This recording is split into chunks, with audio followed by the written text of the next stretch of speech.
Здраво и добродојавте уште едно видео, каде што ова видео ќе збориме за те клеточни помошни мембрански молекули. Односно, до сега зборевме дека ако имаме една мембрана на Т клетка, така ова е мембрана на Т клетка и имаме на незе еден Т клеточен рецептор. Ќе направиме вака, значи ова е Т клеточен рецептор. Околу него во претходното видео видовме дека всушност имаме и дополнителни CD3 молекули, така, значи ева ќе ги бележам, кои беа главно за пренесување на сигналот. И може да бидат гама, епсилон, делта, епсилон, или пак овие овдека сега што ќе бележам со долги опашки зета, зета. Каде што во некоја литература овие се сметат како посебни, но ја ќе бележам дека и овие се CD3, дека овие се CD3 и реков дека овие беа главно задолжени за пренесување на сигналот, исто така беа задолжени за тоа каде ќе се интегрира Т клеточниот рецептор. Добро, но тоа не е целата приказна. Односно, постојат и други протеински молекули кои се околу Т клеточен рецептор, односно околу CD3 молекулите, кои имаат разни улоги. Така, например, некои од овие протеински молекули кои ќе разгледаме, ќе учествуваат, односно ќе помогнат при интеракцијата на Т клеточниот рецептор со пептидот. Така, ќе го зголемат афинитетот на таа интеракција. Некои молекули ќе бидат потребни за пренесување на сигнали. Така, односно за Т клеточно активирање. А некои молекули ќе ги прати двете од тие работи, така. Ем ќе учествува во зголемување на афинитетот, ем ќе посредува при праќање на сигнали. Значи имаме еден голем спектар на различни помошни молекули кои што се потребни за Т клеточно активирање. Така. И сега ќе ги разгледаме само некои, и однака површински, и ќе ги разгледуваме низ слики. Значи нема да цртам, бидејќи сликите се доста поубави.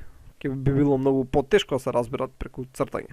Првично ќе ги разгледаме овие најдобро проучени CD4 и CD8 молекули кои ги имаме спомнато неколку пати. Така, CD8 се сретнува кај Т клетките, односно кај ти цитотоксик сел, односно Т клетки кои влегува во интеракција со МХЦ класа 1. Додека CD4 го сретнувавме кај ти хелпер сел кој влегува во интеракција со МХЦ класа 2. Сега, CD4 е еден голем мономерен мембрански гликопротеин. Така, значи ова е гликопротеин кој е составен од 4 домени кои по структура се имуноглобулински дипли. Има хидрофобен трансмембрански дел, така, значи многу логично.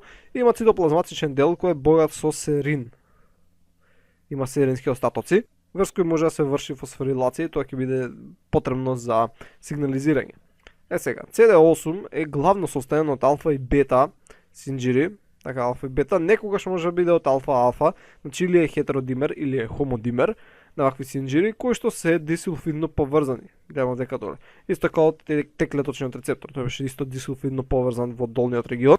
Има трансмембрански хидрофобен регион, има цитоплазматични опашки, цитоплазматичните опашки се од околу 25 до 27 аминокиселиди и исто и врсти може да се врши фосфорилација. Значи може да имаат некакво си сигнализирање. Сега, овие молекули се всушност корецептори. Они му помагаат на Т клеточниот рецептор да влезе во интеракција со пептидот кој е презентиран на соодветната МХЦ молекула, но исто така служат и за пренесување на сигнали, така во што бележам стрелка надоле. Значи исто така може да помогнат за пренесување на сигналот. И овие молекули не се сретнуваат само кај Т клетките, него се сретнуваат и кај некои други клетки. Не се сега толку битни, ама може да се сретнат кај некои си одредени тип субпопулации на макрофаги или пак некои дендридични клетки. Сега, како влегуваат во интеракција CD8 и CD4, овдека сега на левата слика е некако си шематски прикажано, пак ќе видиме малце подетално. Значи CD8 влегува во интеракција со МХЦ класа 1 и кај се врзува? Се врзува, да речеме ова вака дека ако е МХЦ класа 1, така ова вака портокалово, се врзува со алфа 3, така значи се врзува со алфа 3, понекогаш и со алфа 2 и со бета 2 микроглобулинот.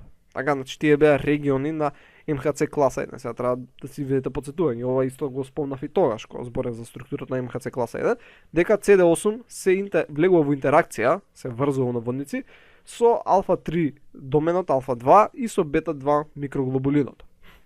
Додека CD4 влегува во интеракција со МХЦ класа 2, окей, и главно влегува во интеракција со алфа 2 и бета 2, така домените. Добро, сега дека десно имаме една слика која е ова исто така некако си шематски прикажано, значи ова тука некако си среднава слика, можеме да видиме дека CD8 влегува во интеракција добро со Alpha 3, може да влезе во интеракција со бета 2 микроглобулина, како што реков, и малце со Alpha 2 фаѓа. И тоа е начинот на кој влегува во интеракција, значи овие всушност се имуноглобулинските домени, додека CD4 влегува во интеракција со бета 2, но може исто да влезе во интеракција со Alpha 2. Така, окей. Сега, овие корецептори и другите кои ќе ги спомнем понатаму, го зголемуваат афинитетот на теклеточниот рецептор за дадениот пептид. Сега, дека на десно сликава, можеме да видиме дека CD4, сега овдека е направено првично да се врзе теклеточниот рецептор со пептидот, па од кога ќе се врзе од CD4, но не мора секогаш да биде така. Значи првично може CD4 да се врзе, па тоа врзување на CD4 со теклеточниот рецептор да му помогне на теклеточниот рецептор да се врзе со пептидот. Така, бидејќи ако се врзе CD4, клетката едноставно тука ќе варира подолго време, така. И на некој си начин поголеми се шанси дека ТЦР ќе се сретне со пептидот.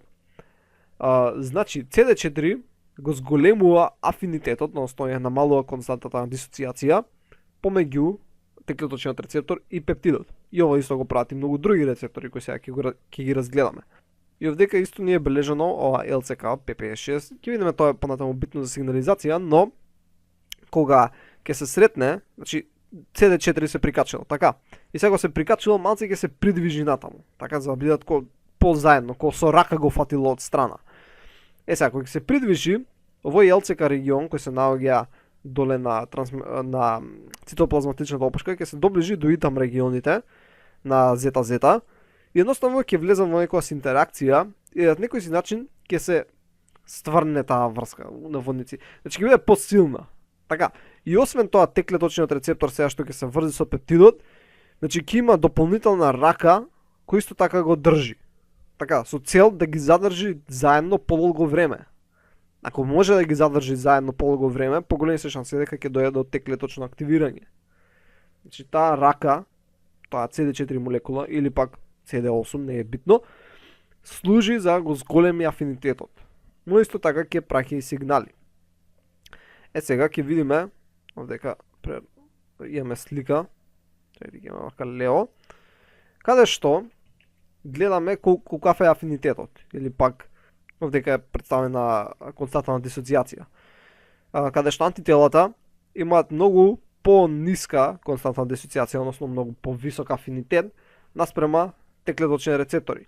Али, користејќи ги овие адхезиони молекули, теклеточни рецептори можат да намалат својата константа на дисоциација, односно да го зголемат афинитетот. Така, значи во нормални услови би стигнале до црвенава линија, со помош на овие адхезиони молекули, кои сега ќе разгледаме, има и други, си ја поместуваат границата малце подесно, така до оваа зелена линија сега што е бележам. Но сепак не се врзуваат толку силно кон антителата. Сега дека доле на слика повторуваме некоја си презентација на овие CD8 и CD4 корецептори. Така, значи имаме МХЦ класа 2, се поврзува со теклеточниот рецептор, CD3 молекулите се битни за пренесување сигнали, но еве оваа CD4 молекула исто као се поврзува и помага при интеракцијата.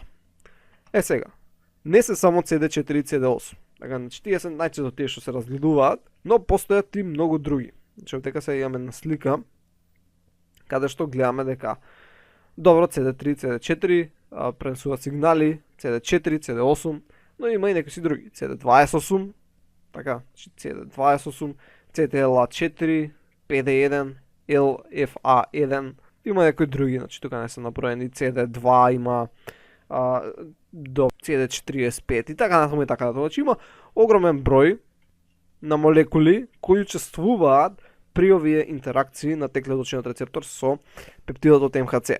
Овие се само некои најчести, вака што тука ние ги спомнуваме. Сега ќе видиме онака како се тоа би изгледало. И еве имаме, например, овие тука некои B7, B7 или B7-2, влегуваме интеракција со CD28, е многу битно поврзување. CTLA4 кој е всушност инхибитор, исто може да се врзе со B7 и тука е кои други молекули. Например, оваа ете служи за адхезија. LFA1 се поврзува со CAM, Cell Adhesion Molecule Kits. И така натаму. Значи има некои за сигнали, некои за антигенско препознавање, исто е за сигнална трансдукција, добро CD4, тоа видовме, адхезија и така натаму. Значи постојат и многу други кои вдека не се спомнати, но едноставно вака да добиете слика дека е многу по-комплексно него она што го зборевме претходно, дека само Т-клеточен рецептор стои таму и се поврзува. Значи не, има многу рецептори кои влегуваат во интеракција. Интересно е дека не мора првин да се врзе Т-клеточниот рецептор. Значи, као што си ја вака мембраната, можеби ова вдека е Т-клеточниот рецептор, окей. И сега овдека си има МХЦ молекула, но таа да речеме нема да влезе во интеракција со Т-клеточниот рецептор. Но некои други рецептори кои се наоѓаат овдека патем, така да се вели тоа боја што ги брежам, ќе влезат во интеракција со некои рецептори кои се наоѓаат на клетката која презентира МХЦ. Така, значи овие ќе дојдат во интеракција и при тоа задржувајќи клетката во оваа позиција, поради тоа што овие други влегле во интеракција, поголеми се шансите дека сега овој пептид ќе се сретне со Т-клеточниот рецептор. Така, значи Т-клеточниот рецептор со антиген, односно пептид кој е обработен. Значи не мора првин да се врзе Т-клеточен рецептор со пептид, па после да се врзат другиве.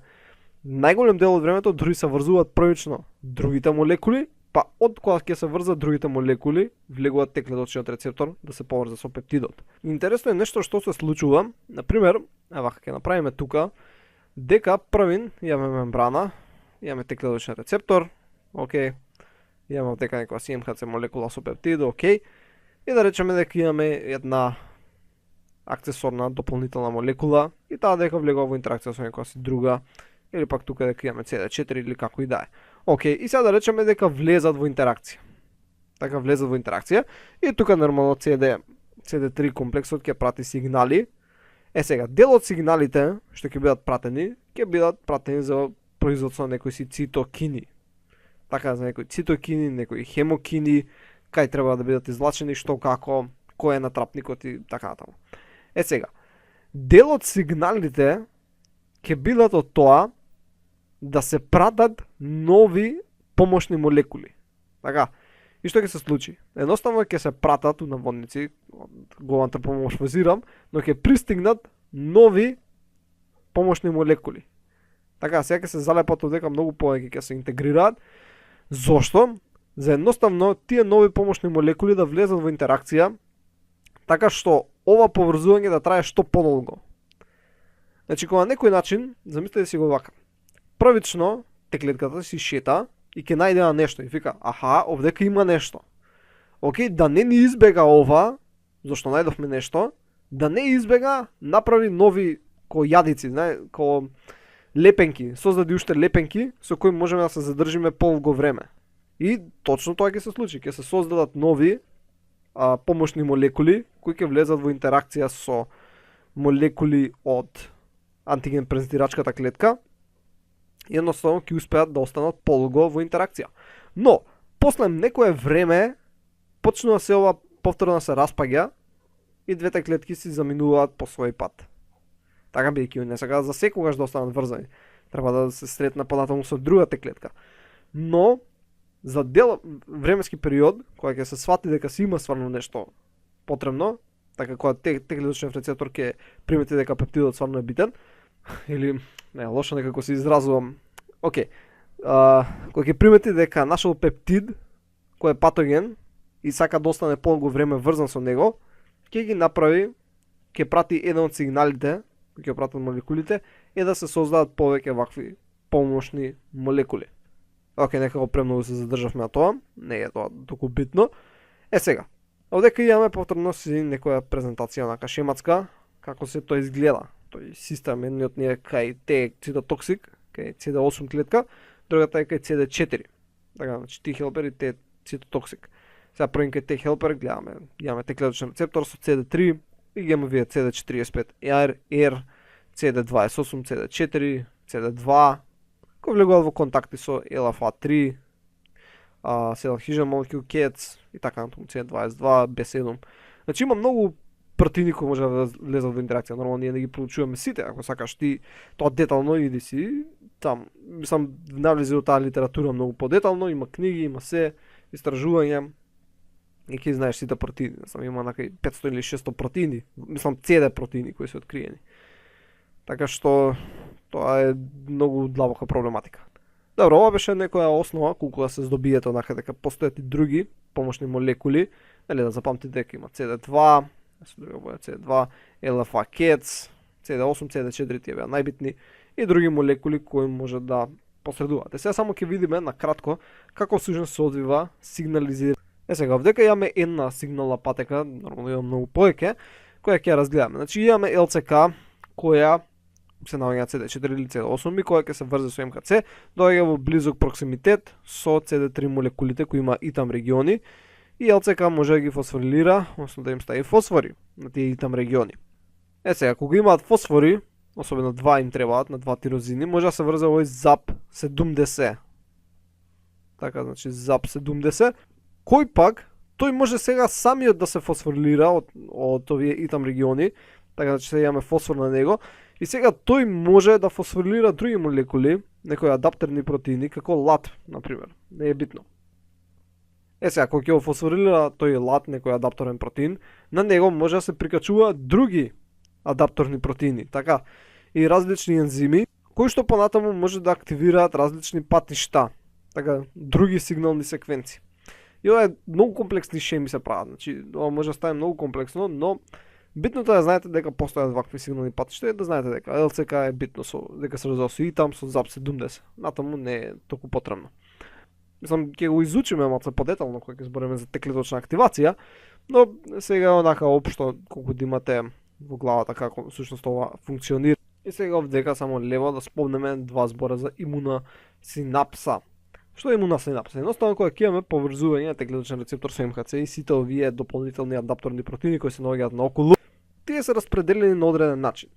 Значи, во центарот се наоѓа теклеточниот рецептор кој е поврзан со МХЦ молекулата, исто тука се наоѓаат и CD8, CD4, се наоѓаат некои костимулатори молекули, CD22, ПКЦ, фета и така натаму. Значи, постојат и многу други молекули, нормално и CD3 молекулите се овдека, значи ова не е CD22, ова е CD28, и овие молекули се центарот на оваа имуна синапса.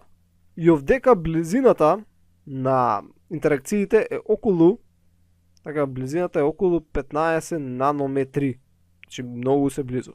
Сега, кога се случува имуна синапса, нормално се стимулира создавање на различни интегрински молекули кои се околу овој центар, така. И овдека растојанието е околу 40 нанометри, така што се вака бележени со зелена боја. Имуна синапса некогаш се нарекува и молекуларен активирачки кластер, значи собирање на молекули. И овие сите иначе се наоѓаат на липидни рафтови, значи сите овие молекули се наоѓаат на липидни рафтови ко бродчиња кои шетаат по липидниот двослој, кои се контролирани од цитоскелетот кој е контролиран од сигнализација и така натаму и така натаму. Значи многу може да се испокомплицираат работиве, но една од главните цели на формирање на оваа имуна синапса е сушност посилен контакт, така поголем афинитет, поголема стабилност на интеракцијата, исто така контролирано доставување на различни хемиски материи, порфирини, например, кога е цитотоксична клетка, и оваа треба да се уништи, треба да се достават правилно порфирини и гранензими, кои се доставени од те цитотоксик за да се уништи оваа зарадената клетка. Дорно тоа што е било од класа 1. Но добро, не е битно. Значи, стабилизација, прецизно доставување на молекули и исто така ова е главното место од кај што се праќа сигнализација надоле, downstream. Значи сигнализација downstream кон јадрото со цел да се контролираат други процеси. Значи тоа што го спомнав за липидните рафтови, всушност е овдека десно прикажано. Гледате дека сите овие протеини се прикачени, не знам со која боја, со црвена, се прикачени на оваа структура која се нарекува липид рафт, липиден сплав. Тоа е како бродче која плови по липидната мембрана. Сега, кој го контролира кај се движи бродчево? Цитоскелетот кој се наоѓа под него. Дека имаме цитоскелет. Така, цитоскелетот е изграден од микротубули кои се изградени од тубулин, од алфа-бета тубулин и така, имаме други протеини. Кој го контролира како да се движи цитоскелетот?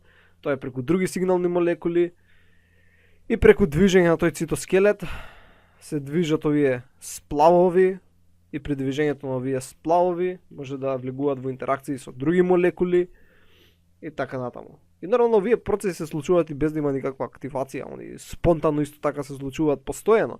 Ама спонтаното влегување на овие молекули во интеракција не е долготрајно. Така, значи, тие се многу кратки интеракции. Но кога имаме поврзување со МХЦ, имаме многу интеракции во даден краток временски период. Значи, не дека сите овие работи се случуваат само од кога имаме поврзување, они се случуваат и кога немаме поврзување со МХЦ молекули, но се случуваат многу помалку. Така, значи, спонтано. Ама многу малку. Добро, тоа беше главно се за овој видео, се надам дека научивте нешто ново. И ќе се видиме во наредното видео. Само наместам ова за подсетување. Довидување.